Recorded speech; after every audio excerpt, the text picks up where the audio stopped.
על החיומית.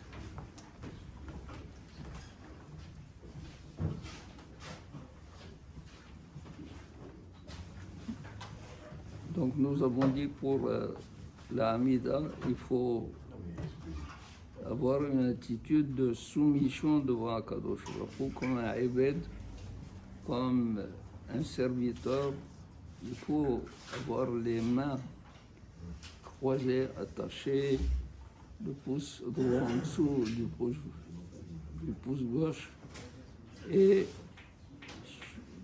au niveau du cœur. Il y a 4 moments dans lesquels il faut s'incliner. La première beracha de la Hamida, qu'on appelle Avot, quand on dit Baruch, au moment où on dit Baruch, on doit incliner la tête. Atta, on commence à relever la tête de telle sorte que lorsqu'on est à Hachem, la tête se trouve déjà en haut.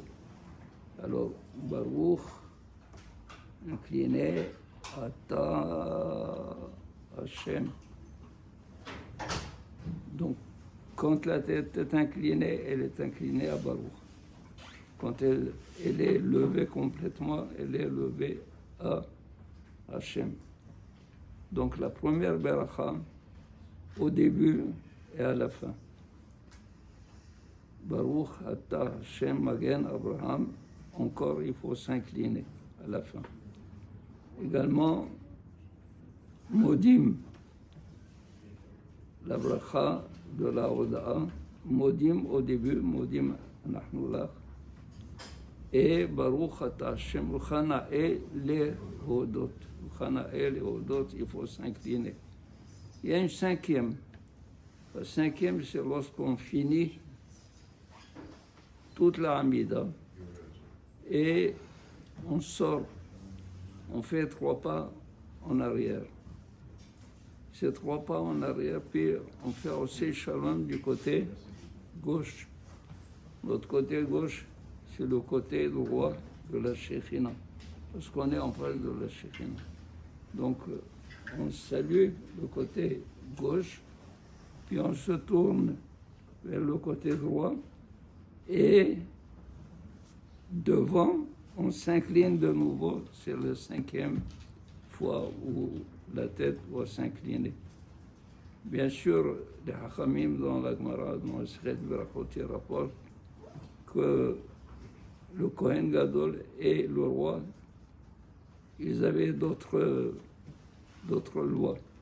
Le Kohen Gadol, il devait s'incliner à la fin de toute Beracha. Et le roi, depuis qu'il s'incline à la première beracha, il ne lève la tête qu'à la fin de la Hamida. Pourquoi cela?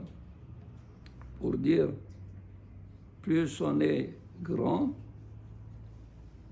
plus il faut faire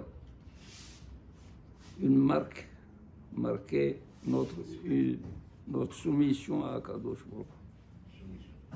Nous sommes rien devant Akadosh Baruch Hu. Le roi, qui est le roi, alors il doit s'incliner depuis le début jusqu'à la fin.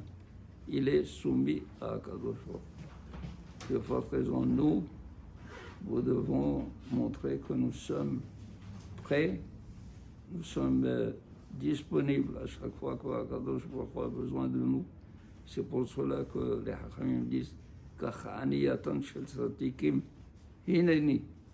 Hineni, c'est-à-dire être prêt à tout moment de servir Akadosh Baruch Hu.